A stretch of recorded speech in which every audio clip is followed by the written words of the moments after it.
So mga kasirib, ito yung kanyang sensor. Ito yung light dependent resistor na tinatawag. So bale pag nakadetect ito ng dilim, automatic iilaw ito.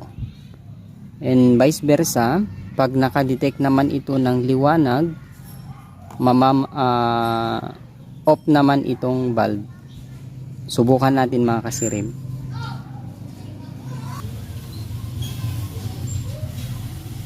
Saksak natin.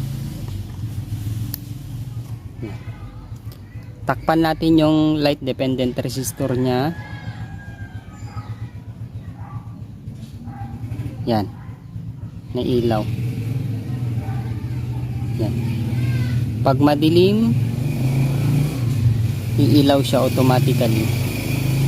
At pag naka-detect naman ng liwanag, automatic off naman siya. So ganyan ang function ng dark activated switch. Sa mga estudyante dyan, sana nakatulong itong aking munting vlog ngayong araw na ito. At kung may karagdagan kayong tanong o dagdag kaalaman, please comment down below. Maraming salamat po. Huwag na rin po sanang kakalimutan mag-like, share and subscribe po sa Sirib ni Ilocano YouTube channel. May God bless you all.